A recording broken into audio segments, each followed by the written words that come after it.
요즘 제가 최근에 이제 말씀 준비하면서 기도하는데 요즘 세대의 어떠한 흐름과 움직임 속에서 요즘 세대가 어떤 방향으로 흘러가나, 물론 지금 뭐 갑자기 어떠한 트렌드를 말하는 건 아니고요. 끊임없이 이 시대가 어떻게 하나님 앞에서 악을 행하나라고 묵상하다가 여러 가지 상황이 있지만 그 가운데 하나는 무엇이냐? 바로 사람이 중심이 되는 시대라고 생각해 볼 수가 있습니다.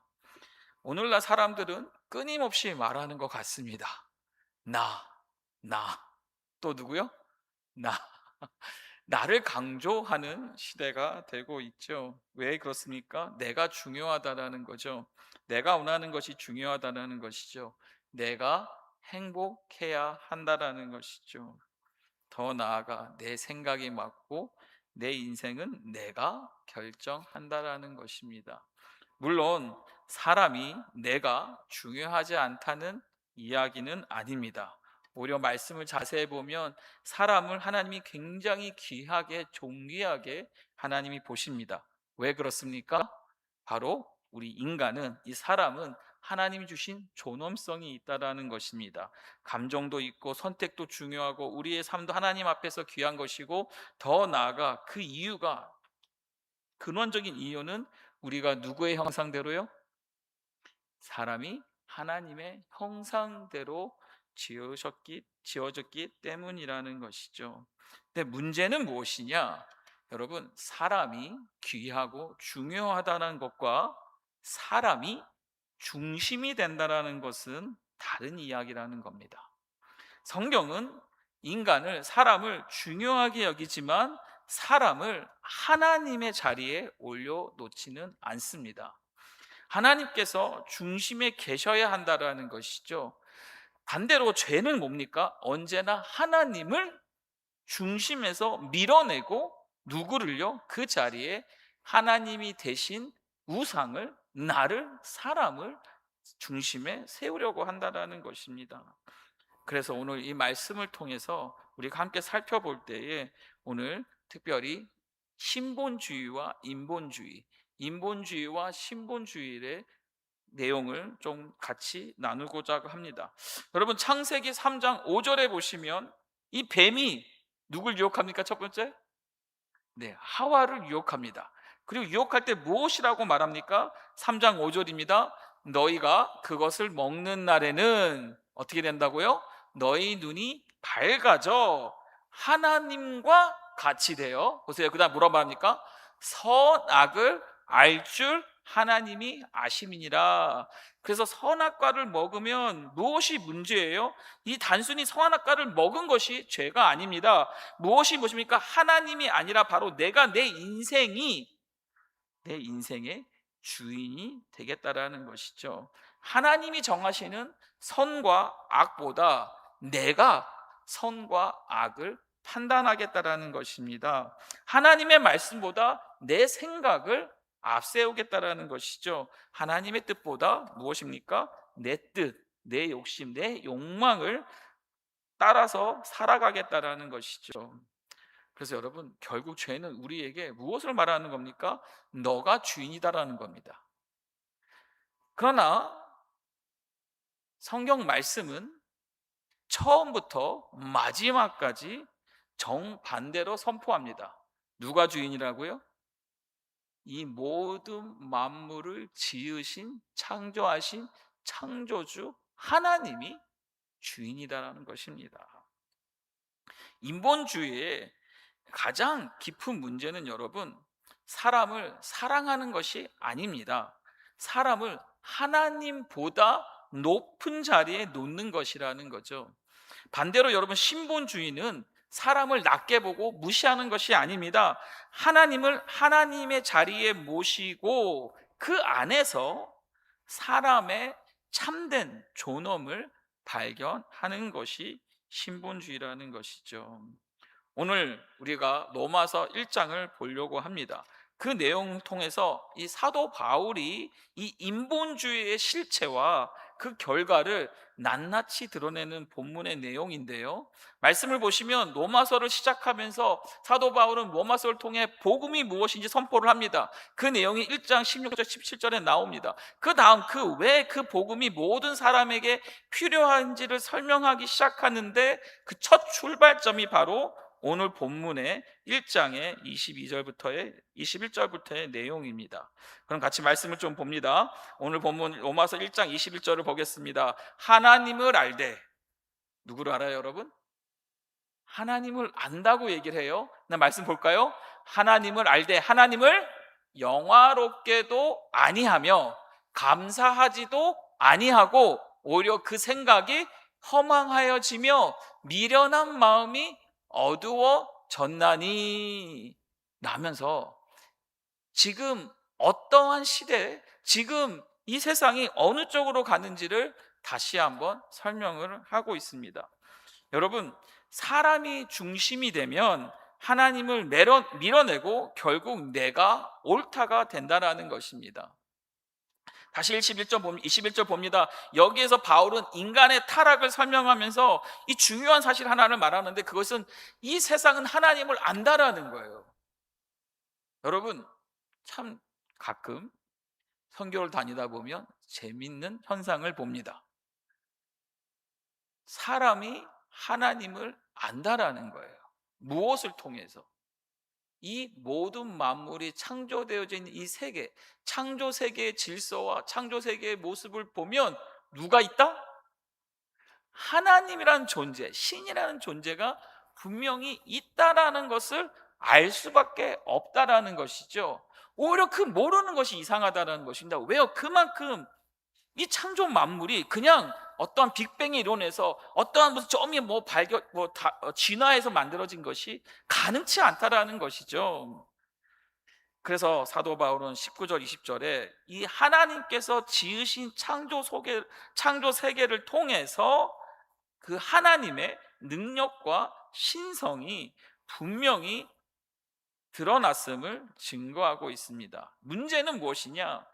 몰라서가 아니라는 겁니다. 사람들은 하나님을 알고 있습니다. 그런데 문제는 하나님을 알면서도 하나님을 하나님으로 인정하지 않는다라는 것이죠. 21절을 좀 더 봅니다. 인간의 실패는 두 가지로 나타납니다. 하나님을 영화롭게도 아니하며 감사하지도 아니한다라고 말합니다. 다시요. 하나님을 인정하지 않는데 어떻게 인정하지 않는다고요? 영화롭게도 아니하고 또 감사하지도 아니한다라는 것이죠. 여러분, 하나님을 하나님으로 인정한다는 것은 이 두 가지 표현입니다. 첫 번째는 영화롭게라는 겁니다. 그분을 그분 대신에 합당하게 높여드리는 것이죠. 그리고 두 번째는 그분께 모든 것을 뭐 하는 거예요? 감사하는 겁니다. 왜요? 그것이 하나님이 이 창조 만물을 지으신 하나님을 하나님으로 인정한다라는 것입니다. 여러분, 이 둘은 사실 예배의 본질이기도 합니다. 근데 문제는 사람이 하나님을 높이는 대신에 자신을 높이는 것이고, 하나님께 감사하는 대신에 내가 갖고 있는 모든 것을 당연하게 여기기 시작했다라는 것입니다. 그것이 이스라엘 백성의 하나님을 향한 죄된 모습들이었다라는 것이죠. 가나안 땅에 들어간부터 그들이 누린 축복부터 그 축복이 다 어떻게 느껴지는 거예요? 이제 하나님의 은혜가 아니라 당연하게 여겨지는 거죠. 우리 신앙생활도 그렇지 않습니까? 시작은 분명히 은혜로 했는데 어느 순간 어떻게 돼요? 내가 갖고 있는 모든 것이 어떻게 느껴진다고요? 여러분들은 당연하게 느껴지지 않으시는구나. 다 감사하시는 거죠. 근데 간혹 우리가 그러는 거 당연하게 느껴지는 거예요. 그래서 그것이 없어질 때, 뭔가 빼앗기는 것처럼 느낄 때 우리 안에 뭐가 들어옵니까? 불평과 불만이 들어오죠. 근데 그게 나에게 당연한 것이 아니고 누가 하나님이 다 주신 거라면 그게 없어져도 당연하게 여기니까 감사가 사라졌다라는 겁니다. 여기서 죄의 본질이 드러납니다. 죄는 단순히 나쁜 일을 하는 것만을 의미하지 않습니다. 죄의 더 깊은 문제는 하나님이 주인이신 그 자리에 우리가 앉는 것이죠. 그래서 죄는 우리에게 이렇게 속삭입니다. 자, 보세요. 하나님, 말씀하신 것은 알겠는데 저는 이렇게 생각합니다. 하나님, 물론 그것이 성경이 알려주고 있는 원칙이자 말씀인 건 알겠는데, 지금 내 상황에서는 하나님 이건 이렇게 해야 되는 게 아닙니까? 하나님 제 인생 제가 알아서 하겠습니다. 하나님, 이런 분은 제가 그냥 결정하게 두세요라고 하는 이 죄의 속상이 우리한테 늘 있다라는 것이죠. 이런 생각이 우리와 생각하고 비슷하지 않습니까? 이것이 무엇입니까? 바로 내가 자꾸 내 삶의 중심에 쓰려는 것이죠. 우리는 예배 드릴 때 하나님을 무엇이라고 부릅니까? 무엇이라고 부릅니까? 주님이라고 부르죠. 우리가 기도할 때도 주님이라고 고백합니다. 찬송할 때도 내 주 대신 주를 참 사랑하고 하며 소리 높여 우리가 찬양합니다. 그런데 막상 하나님의 뜻과 내 뜻이 충돌하면 누구의 뜻을 선택합니까?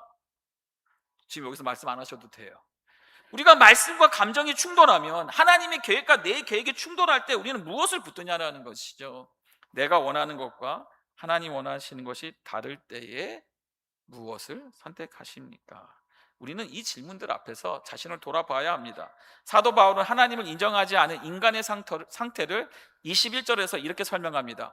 오히려 그 생각이 허망하여지며 미련한 마음이 어두워졌다라고 말합니다. 그러니까 하나님을 떠나면 인간은 자유로워지는 것 같고 더 좋아 보이는 것 같지만, 성경은 오히려 생각이 어떻게 됐다고요?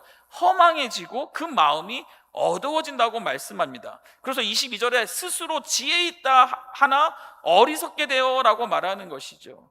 그러니까 실상은 무엇이에요? 점점 더 진리를 분별하지 못하는 어둠 속으로 걸어 들어간다라는 것이죠. 겉으로는 똑똑해 보이고 성공한 것처럼 보여도 정작 길을 잃은 자처럼 어둠에 갇히게 된다는 것이죠. 참 역설적입니다. 하나님을 중심에서 밀어낸 그 자리에는 언제나 이 혼란과 어리석음이 들어온다는 것이죠. 왜 그렇습니까? 사람이, 내가, 우리가 절대로 진리의 기준이 될 수 없기 때문이라는 겁니다. 절대로 우리 스스로 선과 악을 판단할 수 없기 때문이라는 것이죠. 우리는 종종 내가 느끼는 것이 중요하다고 말합니다. 내 생각이 중요하다고 말합니다.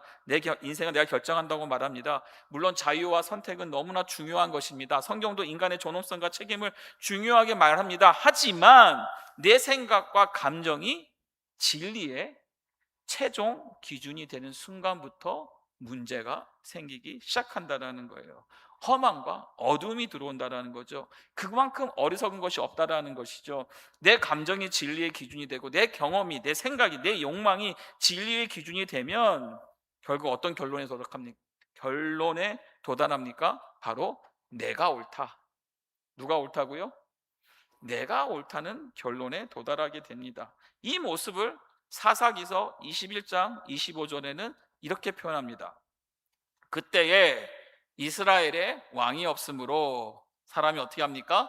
각자 자기 소견에 옳은 대로 행하였더라. 여러분, 참 무서운 말씀입니다. 사람들이 지금 무엇을 하고 있었습니까? 각자 자기 생각에 옳은 대로 살았습니다.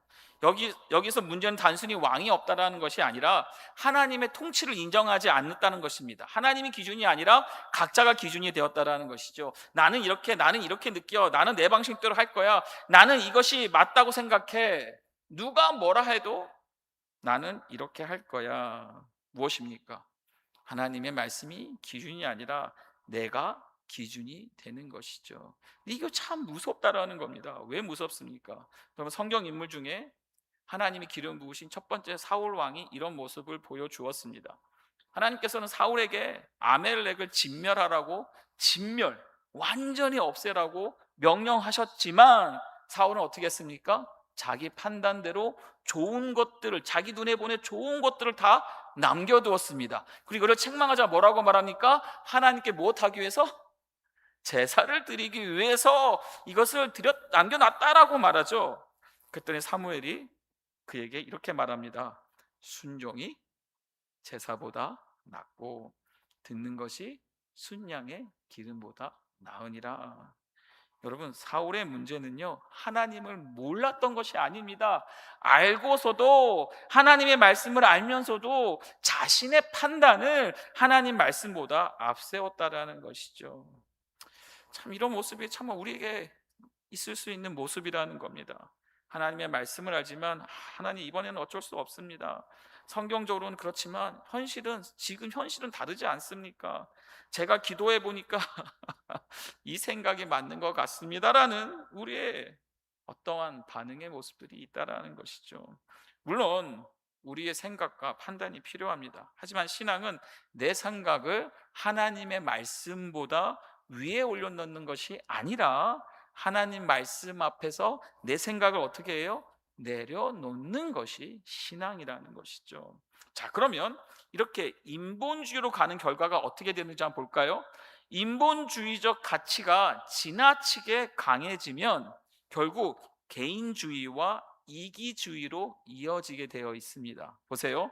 처음에는 이렇게 말합니다. 내가 중요하다라고 말해요. 그렇죠? 그런데 그 생각이 이제 어디로 가요? 내가 중요해. 다시 말하면 나만 중요해로 가는 거죠. 그것이 뭐입니까? 바로 개인주의가 되는 겁니다. 그리고 거기서 더 나아가면 어떤 일이랍니까? 내가 원하는 것을 위해서라면 나만 아니면 된다. 또 뭐라고 말합니까? 다른 사람이 희생되어도 내가 원하는 것을 가진다면 어떻게 돼요? 괜찮다. 이게 뭡니까? 이기주의적인 생각으로 발전한다라는 것이죠. 점점 더 사회가 요즘, 여러분, 왜 이렇게 사회가 어두워지고 정말 종말로 다가가는 것 같습니까? 이 관계에서 개인주의, 이기주의가 점점 더 하면서 가정이 쓰러지고 교회 공동체가 쓰러지고 도시가, 나라가 쓰러지게 되는 이유. 점점 더 지도자들이 어디로 가는 거예요? 이 나라를 잘 관리하라고 세웠던 사람들이 무엇으로 빠져요? 자기 욕심에 빠지다 보니 결국은 시민들이, 사람들이 실망하고 나라가 붕괴되는 그러한 일들이 일어난다는 것이죠. 여러분, 가정에서도 그렇습니다. 가정에서도 내가 얼마나 존중받았는가를 먼저 생각합니다. 부부 사이에서도 내가 무엇을 받았는가를 생각합니다. 그러면 어떻게 됩니까? 어려워지는 거죠. 갈등이 생기는 거죠. 부모와 자녀 사이에서도 왜 나에게 이런 것을 원할까, 요구할까 하면서 갈등이 깊어진다라는 겁니다. 저는 말씀 준비하면서 이 교육에 대한 묵상을 참 많이 하게 됐습니다. 학교 생각해 보세요. 여러분, 교육은 단순히 지식을 가르치는 것이 아니라 교육을 통하여 사람을, 어린아이를 사람답게 세우는 과정이 이 교육 아닙니까? 그래서 아이들이 정직을 배우고 책임을 배우고 다른 사람을 존중하는 법을 배우고 이 공동체, 커뮤니티 안에서 함께 살아가는 법을 배워야 하는 것이 어디예요? 바로 교육의 현장인데, 이제 이런 모든 가치 기준이 누가 뭐로 가는 거예요? 개인주의, 인본주의, 나 중심의 내가 원하는 것이 되면 어떻게 변하고 있습니까? 선생님은 존중받아야 할 대상이 아니라 매주 매월 평가되어지면서 판단하는 대상으로 변하고 있다는 거죠. 또한 부모들의 권리가, 자녀의 권리가, 자녀를 생각하면서 철저한 이 이기주의 사상이 들어오면서 교육이 되지 않고 그저 대학 가는 거, 그저 공부만 잘하면 되는 거, 그저 성적만 좋으면 다 용서가 되는 잘못된 모습으로 변하고 있다라는 것이죠. 그러한 결과들이 결국 사회 공동체의 규칙도 내가 불편하면 무시해도 되는 것으로 생각되어지는 이런 사회적 환경이 만들어지고 있다라는 겁니다. 무슨 일이 일어나고 있습니까? 인성이 자라야 할 그 자리에 자기 중심, 자기 이기적인 중심이 자라게 된다라는 것이죠. 그래서 바울은 23절에 더 한 걸음 깊이 들어갑니다. 썩어지지 아니하는 하나님의 영광을 썩어진 사람과 새와 짐승과 기어다니는 동물 모양의 우상으로 바꾸었느니라 라고 설명하고 있습니다. 그러면서 25절에서 그 문제의 가장 깊은 원인을 이렇게 설명합니다. 이는 그들이 무엇을요? 하나님의 진리를 거짓 것으로 뭐 했다고요? 바꾸었다라는 겁니다. 그러면서 피조물을 무엇보다, 조물주보다, 창조주보다 더 경배하고 섬김이니라라고 표현하고 있습니다. 이것이 바로 인본주의의 가장 깊은 문제라는 겁니다. 사람이 중심이 되면 결국 피조물이 조물주의 자리를 차지한다라는 것이죠. 이것이 무엇입니까? 바로 우상 숭배라는 것입니다. 여러분, 오늘날에는요, 꼭 돌이나 어떠한 것으로 만들어서 그것이 세워진 것만이 우상만은 아닙니다. 돈이 하나님보다 중요하면 돈이 우상이 되죠. 성공이 하나님보다 중요하면 무엇이요? 성공이 우상이 되죠. 자녀가 하나님보다 더 중요하면 무엇이 우상이 됩니까? 자녀가 우상이 되는 거죠. 그리고 가장 가까운 곳에 있는 우상은 누구입니까? 바로 나 자신일 수도 있다라는 것입니다. 내 생각이 가장 중요하고, 내 감정이 가장 중요하고, 내 행복이 가장 중요하고, 계획이 가장 중요하다면 결국 내가 내 삶에 하나님이 된다라는 것이죠. 내가 내 자신을 우상 숭배한다라는 것입니다. 여러분, 오늘 말씀은 단순히 요즘 세상이 너무 이기적이다라는 이야기가 아닙니다. 우리 자신을 돌아보라는 말씀입니다. 세상을 보면서 사람들이 왜 저렇게 자기 중심적일까라고 말하기 전에 먼저 우리 안을 살펴보아야 합니다. 우리 삶의 중심에는 누가 있습니까? 내가 중심입니까? 아니면 하나님이 중심입니까? 내 생각이 말씀보다 앞서고 있지는 않습니까? 내 감정이 하나님 뜻보다 더 큰 권위를 가지고 있지는 않습니까?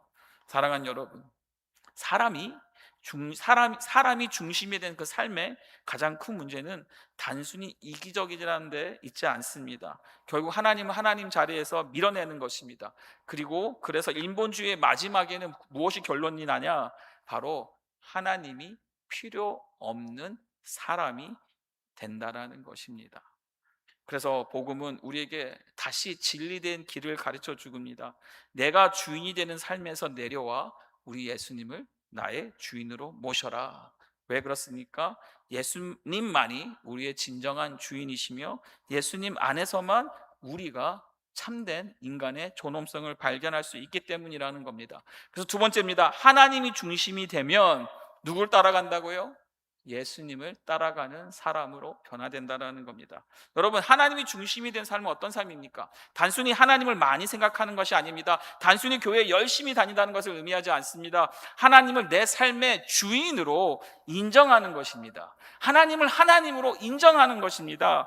하나님을 내 삶의 주인으로 인정할 때에 내 생각보단 하나님의 말씀이 무엇이 돼요? 기준이 되는 거죠. 나의 계획보단 하나님의 뜻을 구하게 되고, 또 내 감정보다 무엇이, 여러분? 하나님의 말씀이 내 감정을 오히려 앞세워 나아가는 것이죠. 여기서 우리가 꼭 기억해야 할 것이 있습니다. 하나님의 중심의 삶은 단순히 우리 보고 착하게 살아라 요구하는 것이 아닙니다. 보세요. 복음은 먼저 우리가 어떻게 살아야 하는지를 말하기 전에 예수님께서 우리를 위해 무엇이 하셨는지를 보여줍니다. 빌립보서 2장 3, 4절입니다. 이렇게 말씀합니다. 3절입니다. 아무 일에든지 다툼이나 허영으로 하지 말고 오직 겸손한 마음으로 각자 자기보다 남을 어떻게 여기라고요? 낮게 여기고. 4절입니다. 각각 자기 일을 돌볼 뿐더러 또한 각각 다른 사람들의 일을 뭐 하라고요? 돌아보아. 그러면서 말합니다. 나의 기쁨을 충만하게 하라. 그러면서 무엇을 해라 하기 전에 먼저 다시 강조합니다. 5절입니다. 같이 한번 읽겠습니다. 너희 마음에, 없나요? 너희 마음에 이 마음을 품으라. 곧 무엇이에요? 예수 그리스도의 마음이니. 무엇이라고, 여러분? 먼저 이 마음을 품으라. 바로 예수 그리스도의 마음이니. 여러분, 복음의 중심에는 그리스도 예수의 마음을 발견합니다. 예수님은요, 그 마음이 무엇입니까? 여러분, 예수님은 자신을 높이지 않으셨습니다. 오히려 자신을 낮추셨습니다. 하나님이신 예수님께서 인간의 몸을 입고 이 땅에 내려오셨습니다. 섬김을 받으러 오신 것이 아니라 뭐하러 오셨다고 말씀하셨습니까? 섬기러 오셨다라고 말씀하셨습니다. 그리고 십자가에서 자신의 권리를 주장하지 않고 우리를 위해 자신의 피와 살을 모두 다 내어 주셨습니다. 왜 예수님이 그러셨습니까? 이유는 하나입니다. 하나님이 우리를 사랑하시고 그 하나님의 마음과 뜻에 순종하여서 우리를 살리기 위해서, 우리를 구원하시기 위해서 그렇게 십자가에서 모든 것을 내어 주셨습니다. 여러분, 말씀 보면 놀랐습니다. 우리가 잘해서가 아닙니다. 우리가 언제요? 죄인 되었을 때, 우리가 아직도 죄인으로 있을 때, 우리가 하나님을 떠났을 때 예수님께서는 우리를 찾아오셨습니다. 우리가 하나님을 거절했을 때에도 예수님께서는 우리를 버리지 않으셨습니다. 우리가 인본주의, 내 중심적으로 살아갈 때에도 예수님은 십자가에서 우리를 위해 자신의 생명을 내어 주셨다라는 것이죠. 여러분, 이것이 복음 아닙니까? 그래서 여러분, 하나님의 중심의 삶은요, 내가 더 착하게 살아야지가 아닙니다. 어떠한 결심에서 시작되는 것이 아닙니다. 나를 위해 십자가를 지신 예수님이 나의 주인이십니다라는 은혜의 고백에서 시작이 되는 것입니다. 우리가 예수님의 십자가를 바라보면 그 은혜 속에서 이런 고백이 나오지 않습니까? 주님, 제가 제 인생의 주인이 알고 살았지만 이제 보니까 주님이 진짜 나의 주인이셨습니다. 주님, 저는 내 마음대로 살았지만 주님은 저를 위해 생명을 내어 주셨습니다. 주님, 저는 때론 하나님을 떠나 살려 했지만 우리 하나님은 저를 떠나지 않으시고 저를 붙잡아 주셨습니다. 이 은혜를 깨닫게 되면 삶의 중심이 하나님의 중심으로 바뀌기 시작된다라는 것이죠. 사도 바울은 이와 같은 사실을 이렇게 고백합니다. 갈라디아서 2장 20절입니다. 같이 한번 읽을까요? 내가 그런즉 이제는 내가 사는 것이 아니요 오직 내 안에 그리스도께서 사시는 것이라. 아멘. 여러분, 이 말씀의 의미가 무엇인가요? 이것이 바로 하나님 중심의 삶, 즉 신본주의적인 삶의 핵심이라는 겁니다. 이제는 내가 사는 것이 아니라 누가요, 여러분? 내 안에 누가요? 그리스도께서 사신다라는 거죠. 내 욕망이 나의 주인이 아니라, 내 자존심이 주인이 아니라, 내 성공이 주인이 아니라, 내 감정이 주인이 아니라 누가 여러분? 예수 그리스도가 내 안에 사신다. 나의 주인이라는 거죠. 여러분, 이렇게 예수님이 중심이 되면 우리의 삶이 실제로 달라지기 시작합니다. 가정에서 달라집니다. 부부가 서로에게 당신 나에게 무엇을 해줄 것인가를 먼저 묻기보단 어떻게 됩니까? 내가 어떻게 당신을 사랑하고 섬길 수 있을까를 생각하게 된다는 거죠. 갈등이 생깁니다. 그러면서 내가 옳다고 주장하는 것이 아니라 누가 맞다? 벌써 잊어버리셨어요. 누가 맞다? 당신이 맞습니다 라고 사랑과 섬김 속에서 내가 변하니까, 내 안에 예수님이 들어오시니까 변하기 시작한다라는 것이죠. 부모도 자녀를 자기 뜻대로 만들어야 하는 존재로 자녀를 보지 않는다라는 겁니다. 자녀를 어떻게 보는 거예요? 선물이고 또 하나님이 나에게 맡기신 귀한 영혼이라고 생각하게 되는 것이죠. 그래서 자녀에게 이렇게 말할 수 있어야 합니다. 너는 성공해야지만 가치 있는 사람이 아니라 하나님께서 사랑하시는 존귀한 사람이야. 공부를 잘하는 것보다 하나님 앞에서 정직한 사람이 되는 것이 더 중요해. 다른 사람을 막 이기려고 하는 사람이 아니라 다른 사람을 살릴 수 있는, 다른 사람을 섬길 수 있는 실력을 키우면 좋겠어. 너가 무엇이 되느냐 보다 하나님 앞에서 어떤 사람이 되냐는 것을 더 고민하면 좋겠어.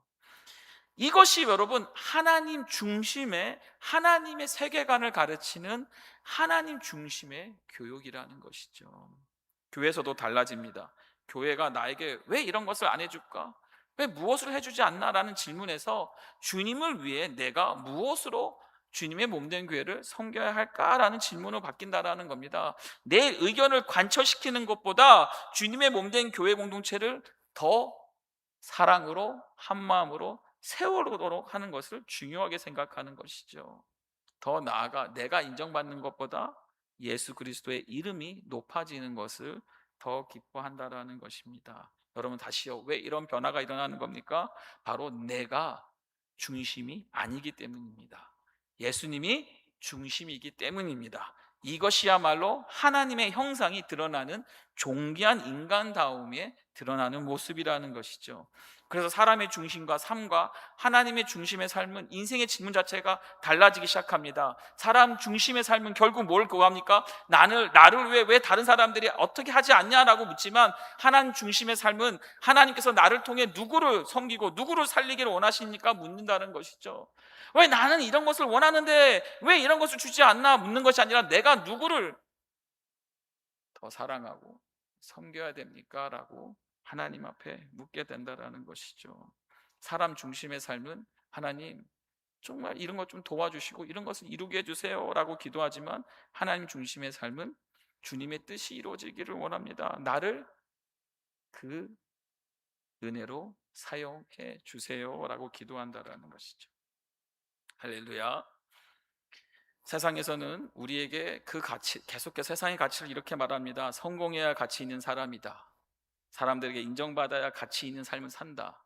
또 좋은 것을 많이 가져야 행복하다라고 세상에서 가치를 말합니다. 하지만 말씀은 우리가 하나님의 형상대로 지음받은 존귀한 존재라고 강조합니다. 그러면서 예수 그리스도께서 나를 위해 십자가에 죽으셨다라고 말씀합니다. 그리고 우리의 가치는 이 공부, 학업, 성적에 있지 않고, 성공에 있지 않고, 재산에 있지 않고, 사람들의 평가에도 있지 않고, 우리의 가치는 죄인된 우리를 구원하시고자 독생자 예수 그리스도를 죽기까지 사랑하신 누구에게요? 하나님의 사랑 안에 있다라고 말씀하고 있습니다. 여러분, 이 진리를 믿는 사람은 다른 사람을 짓밟아가면서 내가 높아질 필요가 없다라는 것이죠. 이미 하나님께 사랑받고 있기 때문입니다. 다른 사람과 끊임없이 비교하며 경쟁할 필요가 없습니다. 이미 그리스도 안에서 나는 누구인지를, 하나님의 자녀들이 하나님의 백성인지 알기 때문이라는 것이죠. 그래서 오히려 하나님과 이웃을 사랑으로 섬길 수 있다는 것입니다. 이것이 바로 복음이 우리 안에서 만들어내는 변화라는 것입니다. 사랑하는 여러분, 오늘 우리에게 필요한 것은 단순히 인본주의를 버리자라는 결심이 아닙니다. 우리의 삶의 중심을 예수님께 돌려드려야 합니다. 우리 가정의 중심을 누구에게요?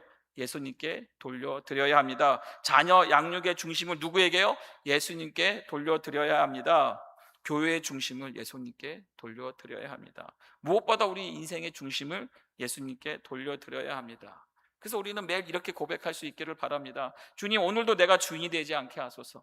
내 생각보다 말씀을 따라가게 하소서. 내 감정보다 성령의 인도를 따라가게 하소서. 내 유익만 구하지 않고 다른 사람을 사랑하며 섬기게 하소서. 그리고 내 인생을 내가 붙들려고 하지 말고 주님께 맡기게 하소서. 사랑하는 여러분, 신본주의의 핵심은 하나님을 위해 나를 없애는 것이 아니라 예수님 안에서 진짜 나를 발견하는 것입니다. 내가 중심에서 내려올 때 비로소 예수님 안에서 나의 참된 가치가 회복된다라는 것이죠. 그리고 그때 우리는 세상 사람과 다른 방식으로 살아가는 것입니다. 나를 높이는 사람이 아니라 예수를 높이는 사람, 나를 위해 사는 사람이 아니라 사랑으로 다른 사람을 살리는 사람이 되는 것이죠. 그것이 바로 하나님이 중심이 된 사람의 모습입니다. 여러분, 말씀 맺도록 하겠습니다. 세상은 점점 더 우리에게 말합니다. 너가 중심이 돼야 돼. 너가 원하는 데 살아. 너가 행복하면 돼. 그렇지만 여러분, 복음은 우리에게 진리를 말씀합니다. 예수님이 중심이 되게 하라. 왜 그렇습니까? 예수님이 중심이 될 때 비로소 창조된 참된 사람의 형상이 회복되기 때문이라는 것이죠. 여러분, 하나님 앞에서 거룩하게 사는 것을 중요하게 여기게 되는 것이 예수님 중심의 사람이라는 겁니다. 경쟁하는 것이 아니라 이웃을 섬기는 것이죠. 또 맡겨주신 건 귀한 영혼을 우리가 살피게 되는 것이죠. 그러면서 하나님께서 기뻐하시는 인생을 살아가게 된다라는 것입니다. 그러기에 오늘도 아무리 세상이 우리를 향해서 너가 주인이 되어야 된다고 말할지라도 우리는 무엇을 고백해야 될까요? 아닙니다. 내 인생은 내가 주인이 아니라 우리 예수 그리스도 한 분뿐입니다. 그리고 이 고백의 중심에서 반드시 십자가의 은혜가 있어야 합니다. 다시 말씀드립니다. 우리가 먼저 하나님을 선택한 것이 아니라 하나님께서 먼저 우리를 선택하셨습니다. 찾아오셨습니다. 우리가 먼저 예수님을 사랑한 것이 아니라 예수님께서 먼저 우리를 사랑하셨습니다. 우리가 하나님께 나아갈 자격을 만든 것이 아니라 예수님께서 십자가에서 우리를 위해 그 길을 열어 주셨습니다. 그래서 우리가 억지로 하나님 중심의 삶을 살아가는 것이 아니라 받은 무엇으로요? 은혜로 하나님을 중심에 모시고 살아가는 것임을 기억하시기를 바랍니다. 사랑하는 여러분, 은혜를 받은 사람이 뭐 한다고요? 순종합니다. 사랑받은 사람이 사랑합니다. 섬김을 받은 사람이 사람을 섬깁니다. 용서를 받은 사람이 용서합니다. 그리고 우리는 이미 그 모든 은혜를 받았다라는 것입니다. 인본주의로 인하여 혼란과 어둠이 가득한 세상 속에서 신본주의인 하나님을 중심으로 모시고 살아가는 우리 모든 하나님 백성 되기를 주님의 이름으로 축복합니다. 그리고 우리 교회, 생명샘 교회가 그런 교회가 되기를 바랍니다. 사람이 이름이 높여지는 교회가 아니라 누구의 이름이요? 예수 그리스도의 이름이 높여지는 교회가 되기를 원합니다. 사람이 뜻이 앞서는 교회가 아니라 God first. 무엇이라고요? 갑자기 영어 써서 놀라셨습니까? God first라는 겁니다. 바로 우리 하나님의 뜻이 먼저 세워지는 교회. 이웃을 정죄하고 판단하는 교회가 아니라 서로를 어떻게 섬길까를 고민하는 교회. 세상의 가치와 성공을 따라가는 교회가 아니라 다음 세대에게 예수 그리스도를 가르치는 교회. 그렇게 하나님을 중심에 모시고 살아가는 우리 모두가 될 수 있기를 우리를 구원하신 예수 그리스도의 이름으로 축원드립니다.